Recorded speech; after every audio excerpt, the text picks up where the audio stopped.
Welcome to Daily Wisdom, Walking the Path with the Buddha, a podcast shared by David Roylance. This podcast is dedicated to guiding you to completely eliminate the discontent mind and the suffering it causes by attaining enlightenment. Learn and practice the teachings of Gautama Buddha that will guide you to fully attain a peaceful, calm, serene, and content mind with joy. To support this podcast, visit patreon.com/supportbuddha or visit buddhadailywisdom.com, where you will discover a full range of courses, retreats, and online learning resources to assist you on the path to enlightenment. Now, here's our teacher to share more.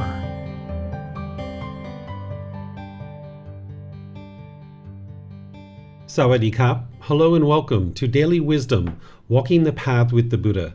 Today is our group learning program, and on Wednesdays we're doing guided breathing mindfulness meditation or loving kindness meditation. We're rotating these back and forth as I'm helping students to build up their meditation practice. So I'd like to welcome all of you, whether you're joining through Facebook, YouTube, Zoom, or any of the other places that you might be listening to this content, whether it's on our podcast or somewhere else.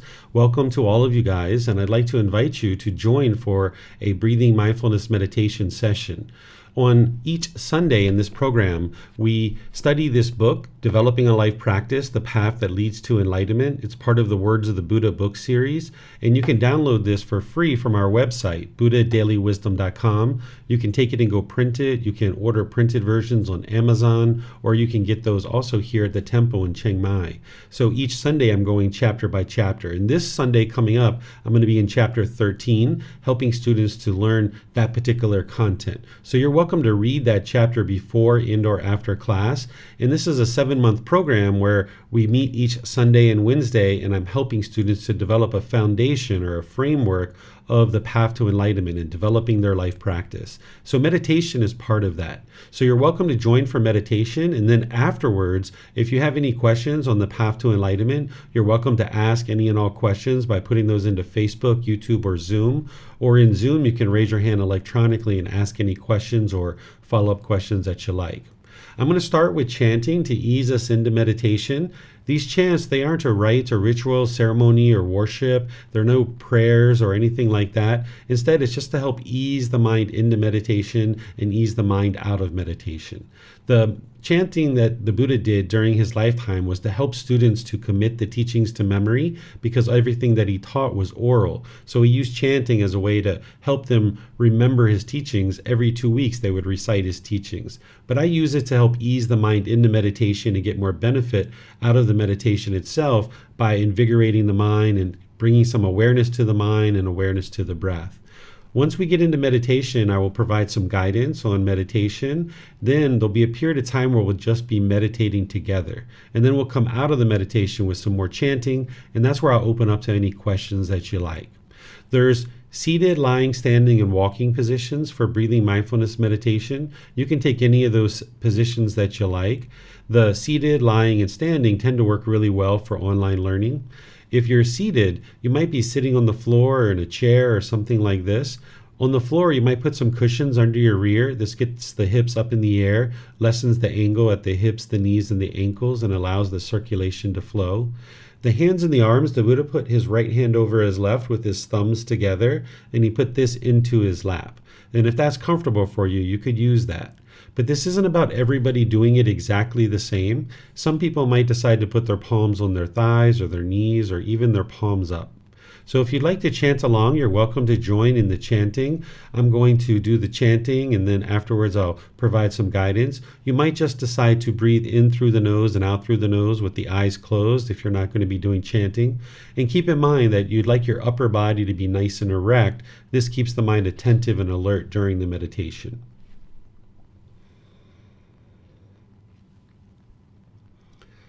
Arahang Samma Sambuddho Mahakawa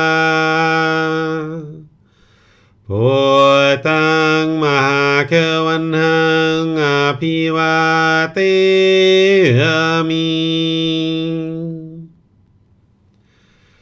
Savakhato Mahakawa ตาธัมโมนามังนามาสามิสุปฏิปันโนมหะคะวะโตสาวกสังโฆสังฆังนามามินะโมตัสสะภะคะวะโตอะระหะโตสัมมาสัมพุทธัสสะ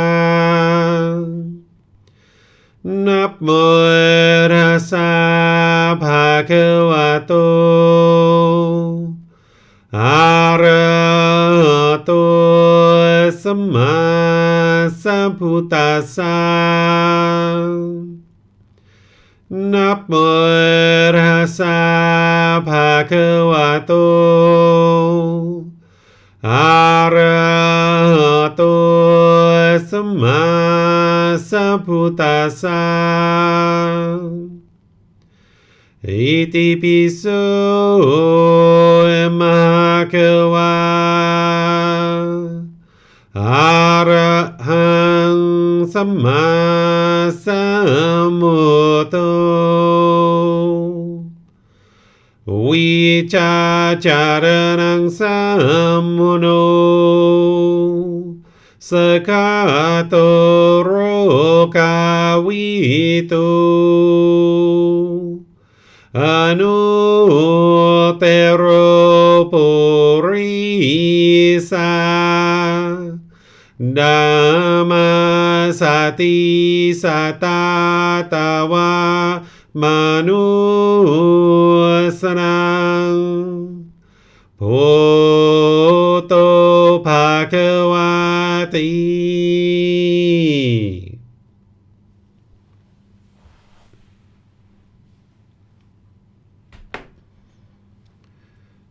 Okay, with the lower body and hands and arms comfortable, and the upper body erect, just close the eyes and start breathing in through the nose and out through the nose. Here you're just looking to establish the breath. A nice, natural, steady, consistent breath. Not forced or controlled, just a gradual inhale through the nose, experiencing the full breath. And then when you're ready, exhale out through the nose. Breathing in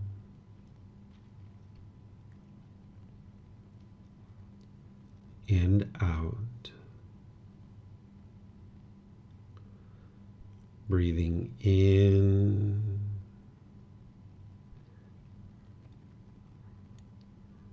and out. Your breath may not match up with the guidance that I'm providing, and that's okay. This is your practice. I'm just here for guidance. So whenever you get to the next inhale, you can use this voice as a reminder to breathe in naturally through the nose, establishing a nice, natural, steady, consistent breath. And then, whenever you're ready, exhale out through the nose. Breathing in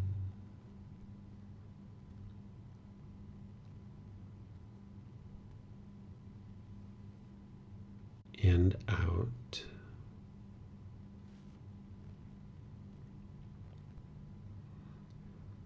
Breathing in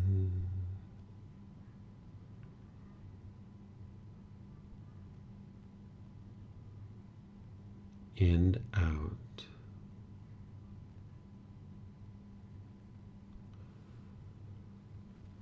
With the breath well established, start fixating the mind on the breath, either the sound of the breath coming into the nose or the sensation of air moving over the skin into the nose. The breath is the present moment. Fixate the mind on the breath, the present moment.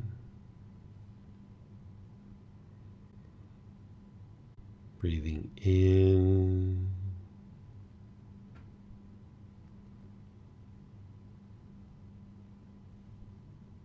and out.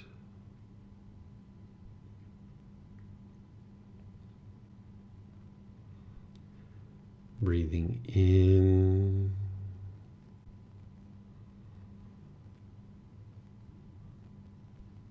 and out.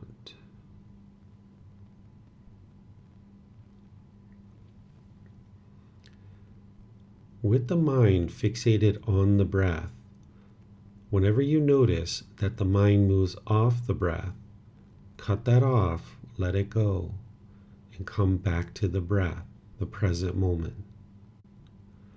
No need to observe the thought, label it, judge it, analyze it, or even try to figure out where it's coming from. Whenever you notice that the mind is moved off the breath, cut that off, let it go, and come back to the breath, the present moment. Breathing in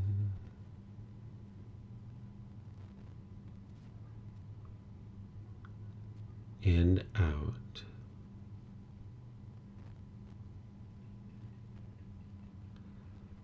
Breathing in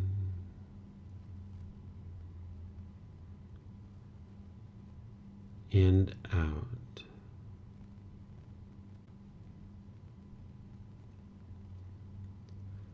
I'm going to be quiet now and let you do this work, focusing on the breath, cutting off and letting go anytime the mind moves off the breath. You have nowhere to go. There's nothing to do. No one needs you right now.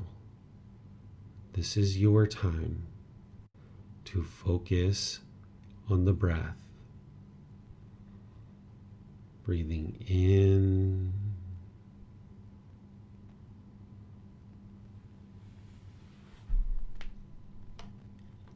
and out.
อะระหังสัมมาสัมพุทโธมหาเกวาพุทธังมหาเกวันหังอภิวาเทมิ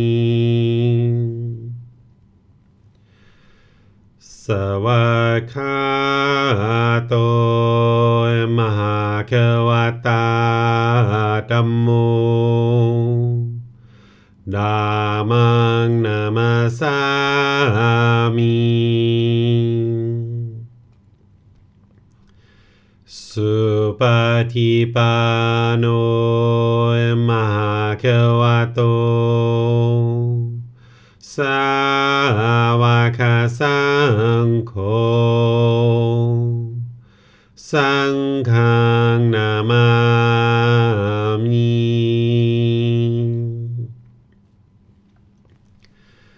นะโมตัสสะภะคะวะโต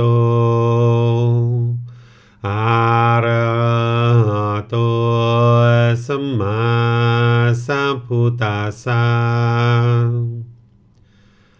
นะโมตัสสะภะคะวะโต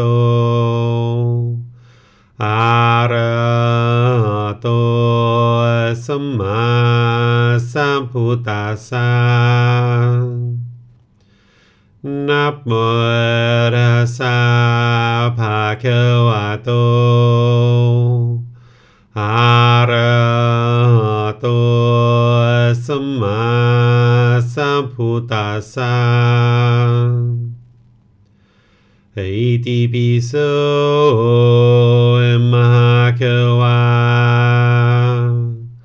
อะระหังสัมมาสัมพุทโธวิชาจารณังสัมมุโนสกขาโตโรกาวิตุอนุเตโรปุริสานามาสติสัตตาตวามนุสนังพุทโธภะคะวะติ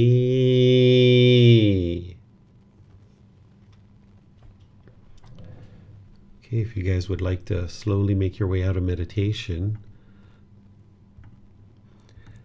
I'm going to open up our class to any and all questions that you guys have, whether you would like to ask those in Facebook, YouTube, or Zoom.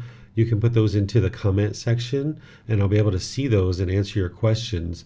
If you would like to ask your questions directly in Zoom, you can electronically raise your hand and ask any questions or follow-up questions that you like. I see, Tonka, you have your hand up if you'd like to go ahead and ask your question. Yes, thank you, teacher. I was wondering if you can help me with one event that I had. I'm not sure if it's wholesome or unwholesome, or if there would be karma effect for this one. It's just not very clear. I don't know if you are aware of Amazon Prime memberships. So if December, Christmas is coming, I was buying a lot of things on Amazon. Usually I don't. My daughter has Amazon Prime membership, so if I need something, I send her a link and she buys it for me, because that way delivery is faster and it's free and there is all those perks. But because I don't really use it much, I'm just using my daughter's Amazon Prime. She purchases maybe a few times in a year. But this month, they were offering me to try Amazon Prime for free for a month.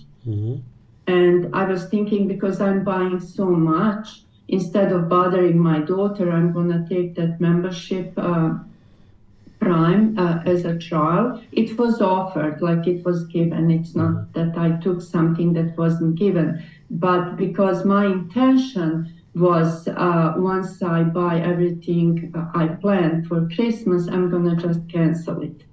So I'm not very clear if I didn't steal anything, but my intention was at the very beginning to cancel it after the free trial. Mm-hmm. So I'm not sure if I did something wrong there. It's just not clear to me.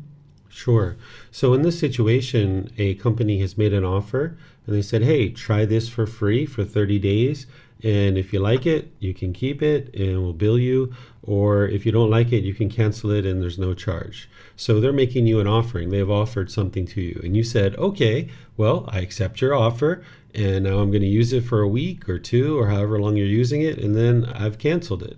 So there's no unwholesome karma here because you haven't done anything that would be unwise and produce unwholesome karma.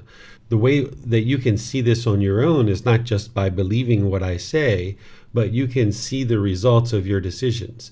That you made a decision and you intended to open it and then close it after you were done. That was your intention from the very beginning. And then when you did that, you see that there hasn't been anything unwholesome that's come back to you. That the company hasn't knocked on your door and said, hey, where's our money? They haven't blocked you from their service. There hasn't been anything unwholesome that's happened. The only thing that's happening is your mind's trying to figure out whether this was wise or unwise and is it going to produce wholesome or unwholesome karma. So you can see that there isn't any unwholesome result or unwholesome karma that has come back to you as a result of this. So that's where you can use karma as the most unbiased teacher, that it's going to show you whether you made a wise or unwise decision by the result. And the result is that you're experiencing here is you got free shipping for however many weeks or this month, and it was faster than normal, and there hasn't been any unwholesome result that's come back from this decision. So you can see that there was nothing unwise that you chose to do because you didn't steal. You didn't take something that wasn't given. This was an offer that was made and you accepted the offer. The reason I thought there was unwholesome karma is that my mind was disturbed with that. I was thinking, maybe that's unwholesome karma because my mind is disturbed. Why am I disturbed with this decision? Because I had intention to cancel it from the very get-go. So that's why I thought because it was coming back to me through my unsettling mind. This is just from the unknowing of true reality, the ignorance, right? The craving, anger, and ignorance, because you lacked wisdom of the natural law of karma, so you weren't quite sure, and you probably had a bit of a craving to figure out, was this wholesome or was this unwholesome? And that's why the discontentedness was arising. But now that you understand it and you see the wisdom, perhaps, maybe you need to reflect on it a little bit more, you can see nothing unwholesome's come back to you. And I am very familiar with this because I've done the same thing as you. I've actually done it twice. There was a time about maybe 6 months or a year ago where I opened up a membership. Well, I was ordering something for my grandmother in America, and they made the offer 30 days free. And I was like, okay, well, I can pay $12 for shipping, or I can do this for free and she's going to get it faster. But I know I don't order things on Amazon, so I know I'm not going to continue it. So sure, I'll open your membership for this one package. And then I opened it and then I canceled it right afterwards. And they know I canceled it about a year ago. And then about a month ago, I was ordering something else for her and they did the same thing. They made me this offer and I was like, okay, well, I'll accept your offer and then I'll cancel it right away because I don't have any regular packages that I'm going to be using through Amazon. So the company knows when they make an offer like this, that there's going to be some people who stick around and some people who don't. And they also know that there's going to be people like this that just open it for one shipment and then close it. So this is something that they factor into their costs and something that they factor into everything that they're doing. So they wouldn't make that offer of 30 days for free if they wouldn't have already calculated all of those things and made sure that they are making an offering for marketing that would be wise and helpful for their company. Another example that I'm sure you've encountered before, and you can relate it to this, is say you go into a grocery store and they have different grape juices in little sample cups. when you go over to take that little sample cup, you don't even know what it tastes like. You don't know if you'll ever buy this product ever, but they're offering the sample because that's their generosity. They're practicing generosity without any expectation of anything in return. And that's what they should be practicing if they're practicing pure generosity. So they're making this offer of, here, taste our fruit juice. Here's a little cup. And now you taste it and you're like, okay, that was good, but I'm not going to buy any. So it's the same thing that when Amazon is making this offer, they're practicing generosity, and now you're accepting their generosity. And if they're practicing pure generosity, they have no expectation of anything in return. And that's why they're giving you 30 days to use it for free. And you haven't done anything unwise here that's going to produce unwholesome results. Okay, so it was ignorance, not knowing what is right, what is wrong, that caused all this unsettlement in my mind. Well, it was craving that caused it. Because of ignorance, craving and anger continues in the mind. So because of your ignorance or unknowing of true reality, your lack of wisdom of the natural law of karma, your mind started craving to know, did I do it right? Did I do it not right? Is it going to produce wholesome karma, unwholesome karma? The mind starts being worried about this because this craving is arising. And now that you have the wisdom that you know, now you can learn that wisdom, you can reflect on it, and now you can eliminate your craving and realize, like, okay, I handled things well. And this is one of the ways to eliminate a craving, is by fulfilling it. So there's going to be a lack of wisdom that is oftentimes going to produce cravings in the mind. And now that craving is going to lead to some discontentedness, which is what you experienced. So craving was for knowing what is right and what is wrong? It sounds like it, yeah. It sounds like that was your craving. And you were longing, yearning, like, did I do this right? Did I not do it right? I'm not sure. You know, it wasn't excessive, right? When we usually talk about craving, we talk about it in the extreme. But there's actually a whole spectrum of craving. There's the real extreme, oh my God, I got to do this right now, and I'm just going to die if I don't do this, and the mind becomes obsessed, right? But then there's a whole nother side to the spectrum where it's just like, yeah, I just really would like to know this, and man, I'm just kind of like tossing it over in my mind. If you've ever laid in bed at night kind of tossing things over in your mind, this is because of craving and clinging. It's not the extreme one that I talk about with like longing and yearning and obsession and thinking the next new shiny object waiting around the corner is going to provide lasting satisfaction. You know, I use that definition to really illustrate what craving, desire, attachment is. But then what you start to understand is there's this whole spectrum. There's the extreme, but then there's the lighter things like what you experienced here. It's just like, man, I really would like to know this. This is kind of bothering me here. So there's a craving in the mind to know, did I do this well or did I not do this well? Did I do this wisely or unwisely? What's going to happen to me here? Am I going to experience unwholesome results or what? Okay, thank you very much. I have one more question, if it's okay. Yeah, one thing I'll share before you answer that is, if you look at dependent origination, which is in volume 5, chapter 14, that's where the Buddha talks about ignorance and volitional formations, which leads to consciousness, and the six sense bases, contact, and so forth and so on. And you go all the way down, you can see how ignorance leads to craving, right? And then the opposite of ignorance is to arise wisdom. So once you get wisdom, that's how you can extinguish your cravings. So before, you just had a unknowing of true reality about this particular thing, and that's what was causing this craving to arise. But now, when you antidote that with wisdom, that's when you can extinguish the craving. So you can see through your own direct experience that what the Buddha is sharing in dependent origination is 100% the truth.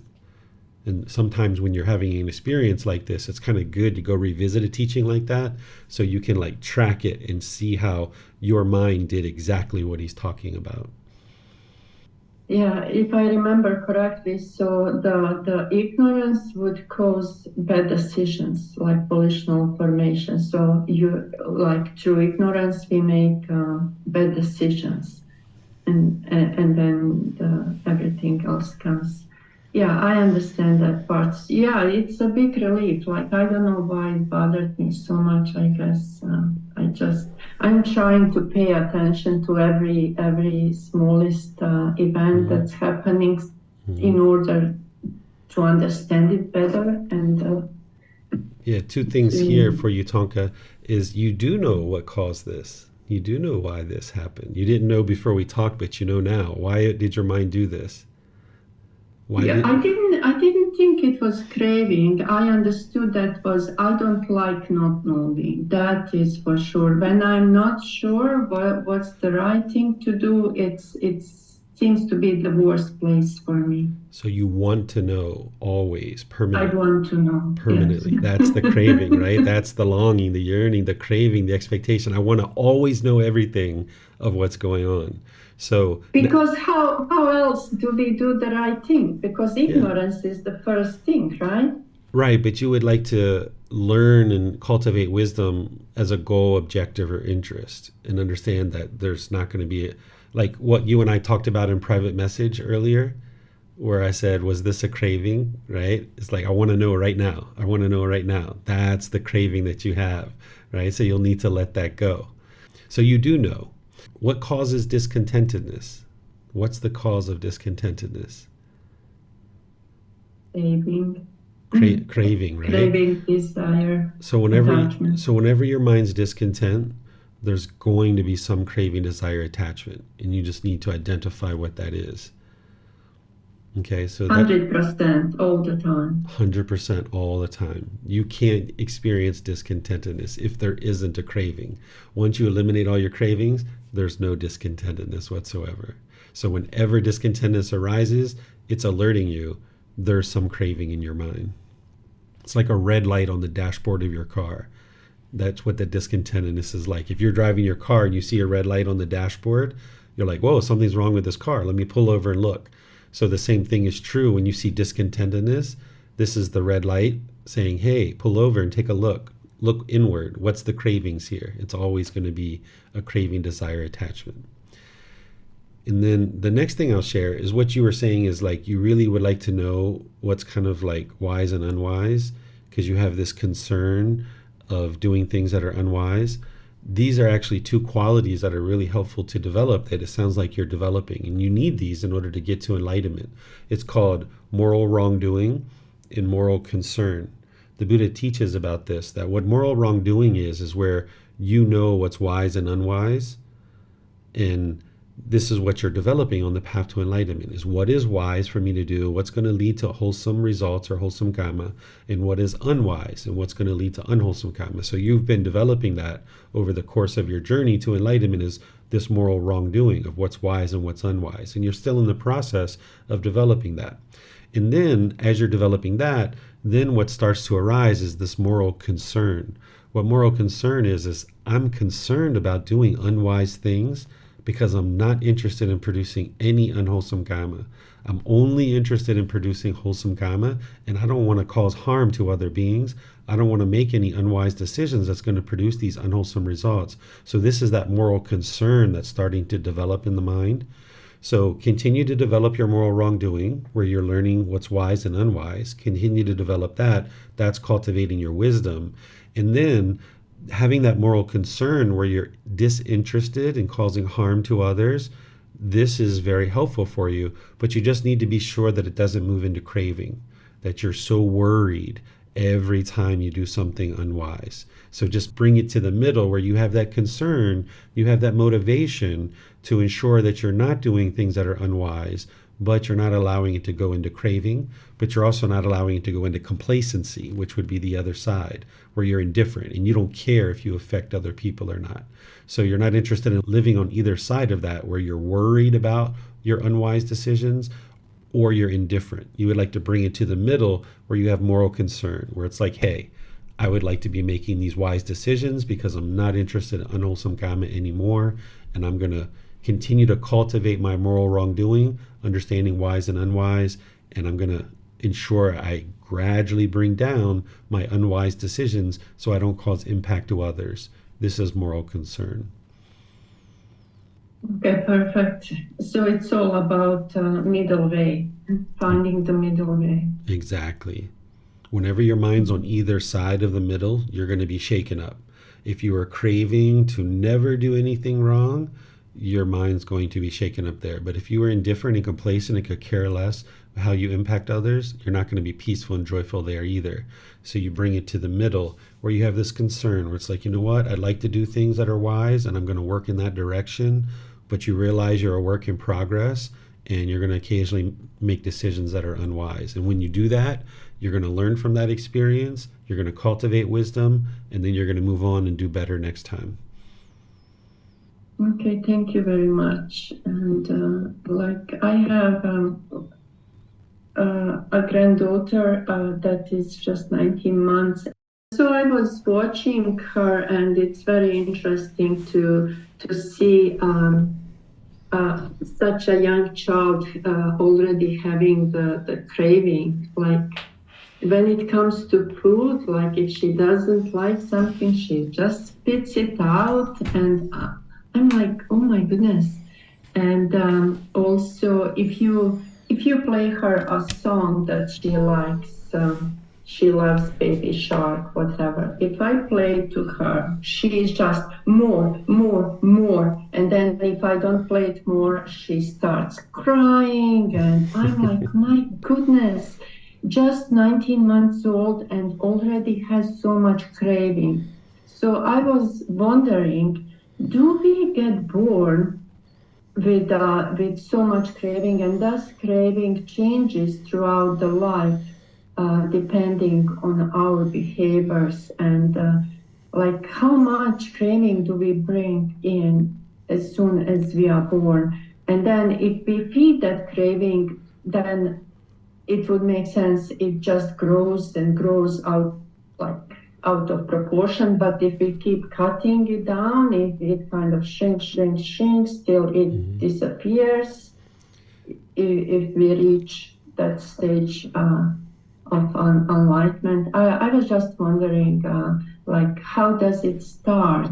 Because watching her is so interesting. Like I'm used that there is already so much craving. She just came to be, and she already knows what she wants, and Okay, this is perfect. This is a great time for you to look at the cycle of rebirth and understand the cycle of rebirth when you're having these observations, because it's craving that leads to the next rebirth. If you die with craving in the mind, that's the cause and condition that's going to lead to the next rebirth.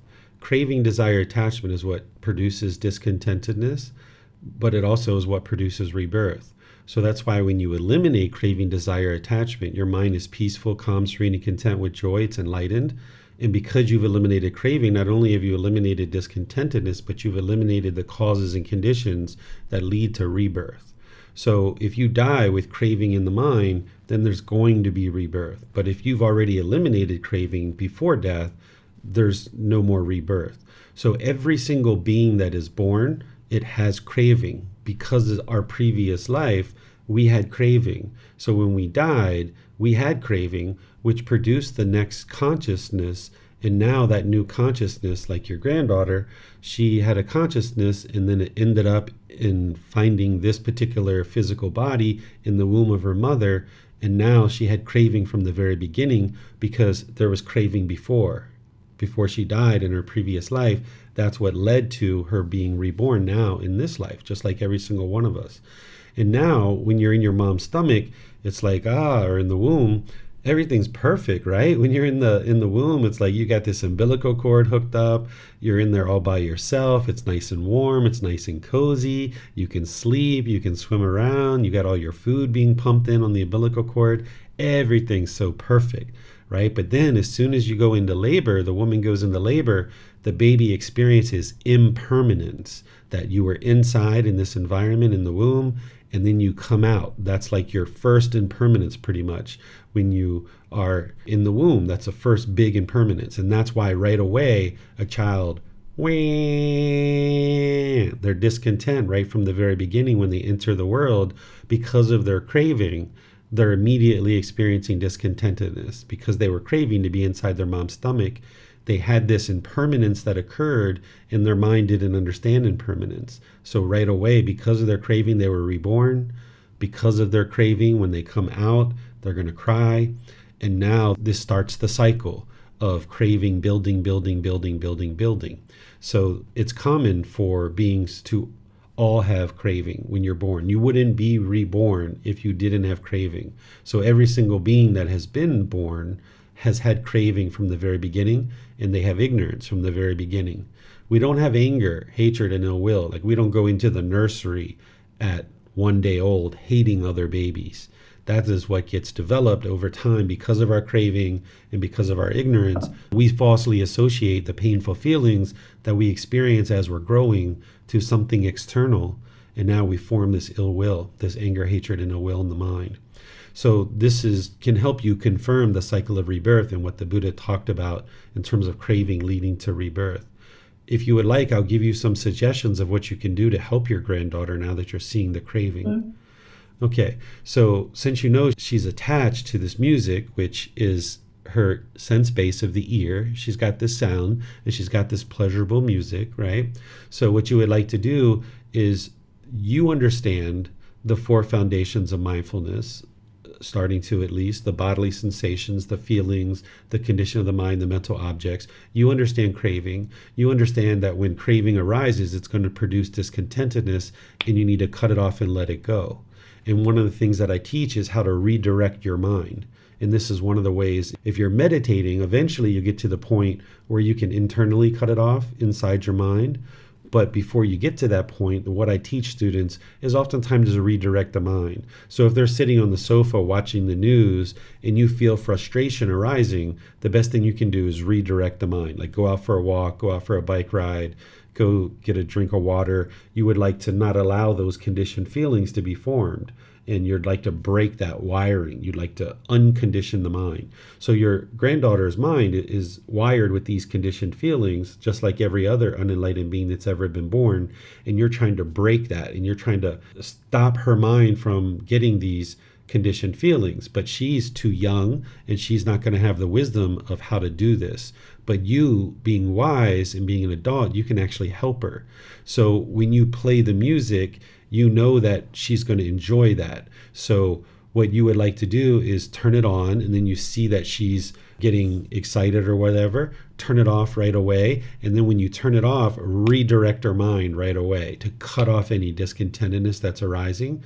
So you say things like, "Did you see that cloud out there? Oh my goodness, that is such a beautiful cloud." Or if you have a squirrel outside, "Is that a squirrel? What is that?" Because you're not interested in lying, right? You're not going to lie to her. But you can like take her over to the window, like, "Oh my goodness, did you see that squirrel? That is such a beautiful squirrel."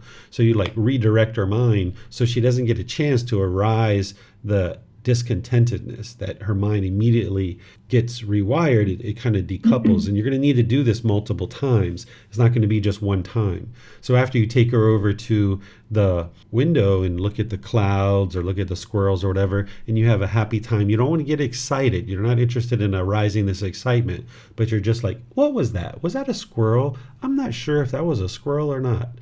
Or, "What does that cloud look like?" Even though she doesn't talk now, right? She's probably getting ready to talk, but you just kind of talk to her as if you're having a conversation. And if she's like, blah, blah, blah, blah, blah, blah, blah, blah, "Yeah, I agree with you. That is actually a really good point. That cloud does look like that. You're right. I agree with you," or whatever you say to her. And now when you do that for like 3 minutes, 5 minutes, turn the music back on. And then she's going to get into the music again, and then turn it back off again. And then right away, redirect her mind again. Be like, "Would you like some cereal? What would you like to eat? I think grandma should get you some cereal," or something like this, right? You just like redirect her mind. Or, "Did you see your blanket around here? Where's your blanket? I've been looking for that blanket and I don't know where it's at." And you do this like 2, 3, 4 times in one particular day. And the first time you do it, she's going to probably feel a bit uncomfortable and she might hesitate a few times. But then you wait like 2 or 3 days, and then you do it again. You do it again. You just keep doing it over and over until she gets to the point where you turn off the music and she doesn't get upset. She doesn't get frustrated. She's just going with the flow and realizing like, okay, the music's on and now it's off. Now it's on, now it's off. And she's just completely fine with it. And this is how you gradually train her to let that craving go. And then you can do the same thing. Like, just say you're playing with her and say, there's a loud sound outside, and you start noticing her facial expressions getting ready to get discontent. Right away you can redirect her mind. Or say like somebody slams a door accidentally, maybe the wind picks up and slams the door and you see her like jump, and right away you can redirect her mind. Or any other thing, like if she dropped a toy and you see she's getting ready to get discontent or she becomes discontent, you can redirect her mind. And each time you'll see that she'll cut her cravings down and cut her cravings down and cut her cravings down, and she will get less and less discontent all the way through her childhood. I did this with my son, and by the time I started training him with the teachings of the Buddha, it was so straightforward and so easy because he didn't have too many cravings. He didn't have much discontentedness to deal with. Okay, so it's not about never playing her the music that she likes. It's just cutting it off and then play it again so she gets used to it coming and going. Exactly. You're helping her to see the impermanent nature of this music, that sometimes we're going to listen to it and sometimes it's going to be off. And you can be peaceful, you can be joyful, whether the music's on or whether the music's off. And when we're listening to the music, we'll be joyful, we'll enjoy it. Like, wow, this is really great music. But then when it's off, we're going to go enjoy these clouds and look at these clouds. Wow, aren't they beautiful? That's really amazing. So helping her to let go of the music and showing her how to continue to maintain her joy, whether she's listening to music or whether she's looking at a cloud. Okay. And so it wouldn't be advisable to get her excited about anything. For example, when my daughter comes for a visit, I pick her up, get her to the window, and I'm like, oh, Auntie Susie is coming. Let's see Auntie Susie. Now as soon as she comes, she's going to the window. Auntie Susie, She doesn't know how to say Auntie, but Susie. So I made mistake by making her excited about Auntie Susie coming over for a visit. So I should never get her excited about anything. Well, what's causing her excitement is her craving, desire, attachment. But you created an environment in which she formed a craving in her mind. By you incentivizing that, now her mind has that craving. So that's correct. You're not interested in her getting these conditional excitements. So when people come over to visit, it should just be like, oh, okay, Auntie Susie's here. Hey, welcome, Auntie Susie. Nice to see you. How you doing? Oh, love, hugs, whatever you guys do when you greet each other, right? And you do that stuff and you can enjoy your time together, but you're not looking to promote that excitement and that longing, yearning, like, oh, wow, look who's here. Because then when that person's gone, she's going to miss them, or she's going to be sad, or she's going to be bored or lonely. So if you allow those conditioned pleasant feelings to come in, then the conditioned painful feelings are going to come. One time my wife went to America for 3 months to work, and I was here with my son by ourselves. I think he was about 6 or 7 years old. When she came to the airport, it was like we waited at the airport. Mom showed up. It was like, hey, Mom, love, hugs, whatever. And then it was like, all right, well, what should we go do? You hungry? You'd like to go get some food? What are you interested in? Would you like to go home, get some sleep? It wasn't this big excitement, even though she was gone for 3 months. We just maintain our calmness and composure. But we love, we hug.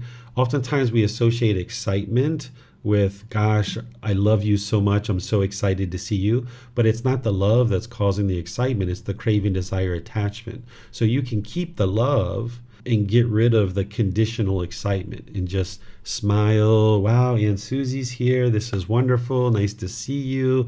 Oh, we're going to have a great time. Thank you for coming. Whatever you guys say, however you greet each other, but you don't get this big dust ball kicked up of excitement in the house. Yeah, I'll have to be careful about that.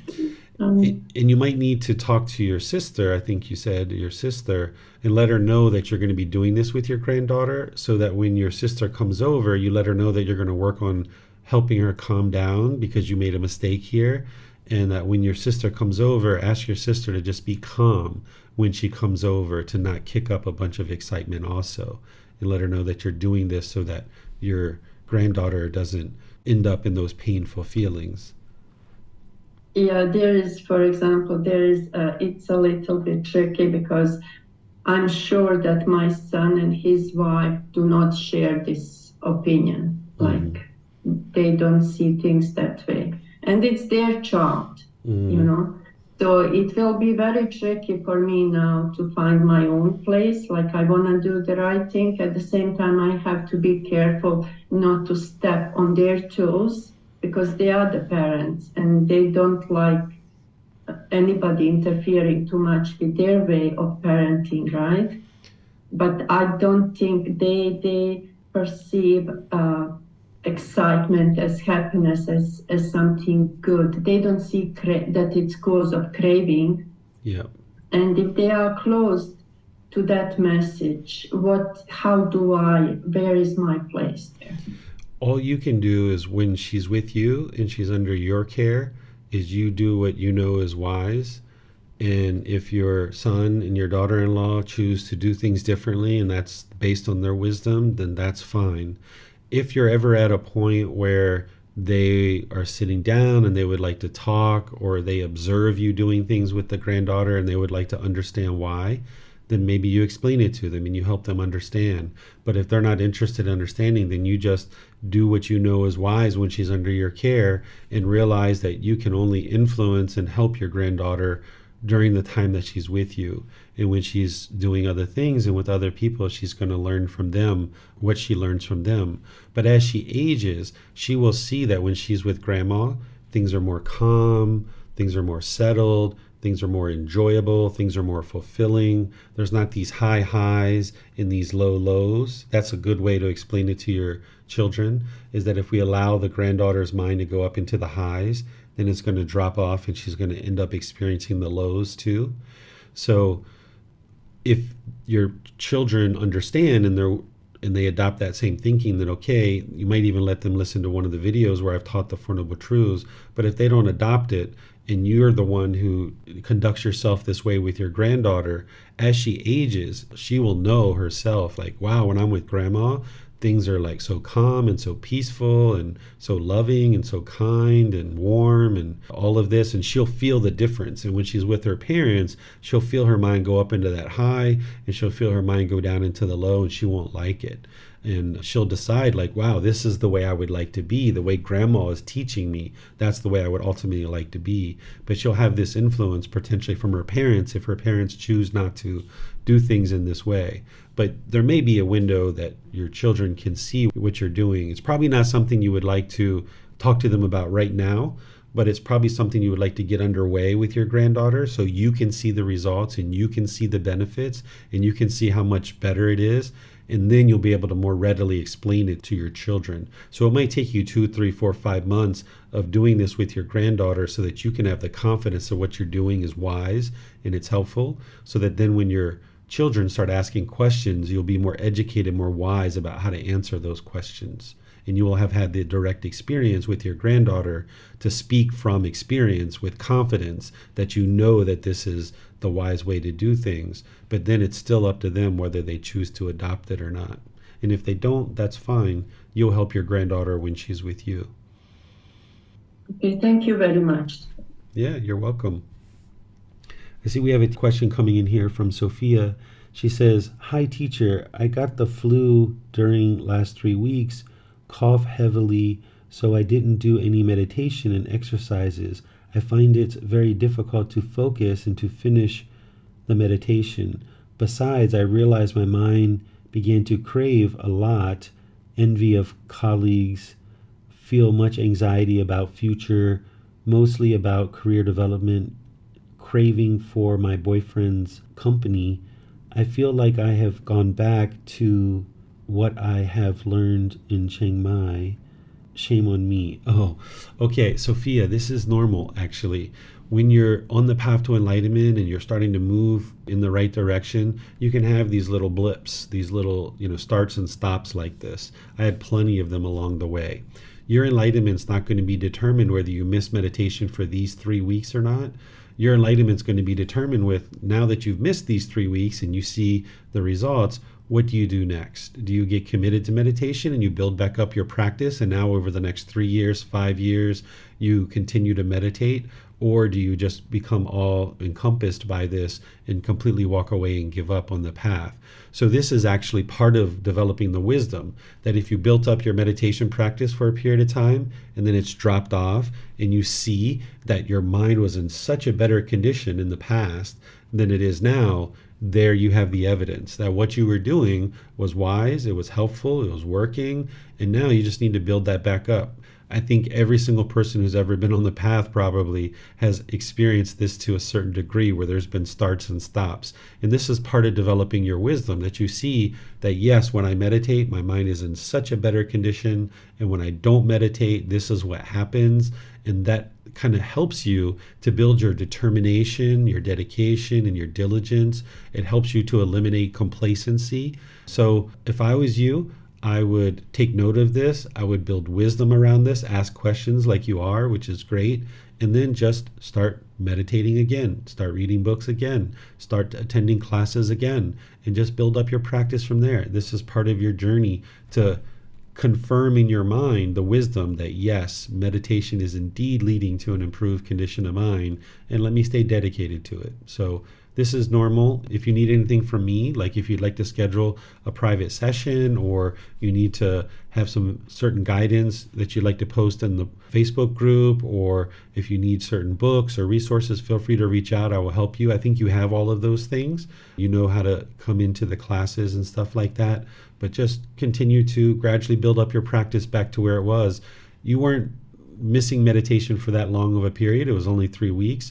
That's significant enough for you to see the unwholesome results, but it's not so significant that you're going to have, real big issues. I actually missed meditation one time for 3 years. I went away from meditation for 3 years and got back into it. And boy, was it challenging to get back into it. So you can do it with just 3 weeks and build back up your practice again. You're very welcome, Sophia. Pleased to help you. See, I'm going to check all the other platforms and see if we have any questions.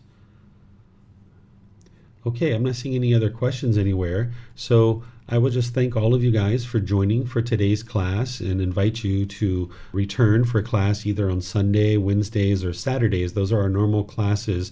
We do those on Sunday, Wednesday, and Saturday morning, 9 a.m., as well as 9 p.m. Thai time. You can tune in to the live stream at any time, or you can come to the temple here in Chiang Mai and attend classes live. We also have some various courses and retreats that are coming up in January. If you're not aware of those, you're welcome to look online. All of our classes, courses, and retreats that we teach at the temple, I'm now using Zoom, that you can dial in to Zoom and participate in any of those classes. And there's some that I'm going to be live streaming as well, particularly in January. There's 2 courses and retreats that I'm going to be live streaming, and students can come in through Zoom. But any of the classes, courses, and retreats that you see on our website, you can now log in through Zoom and participate in those classes. And this Sunday, I'm going to be in chapter 13 of the book, which is titled Identifying Cravings, Analysis of the Mind, so that you can develop the mind by being introspective and understanding how to put together plans to almost surgically go in and eliminate certain cravings. So I'm going to teach you how to identify your cravings, and then how to put together a plan in order to go in and surgically remove some of your cravings. So thank you all for joining. You're welcome to join any of these future classes. Perhaps I'll see you then. In the meantime, have a very wonderful and lovely rest of your day. We'll see you next time. Sawadee khap. Thank you for listening to this podcast. To provide support for this podcast, visit patreon.com/support Buddha. To access more teachings, visit buddhadailywisdom.com. There, you will discover a full range of courses, retreats, and online resources to assist you on the path to enlightenment. Remember to establish a daily, consistent meditation practice, along with learning and practicing these teachings. A well-developed meditation practice is the foundation in which to train the mind to attain enlightenment.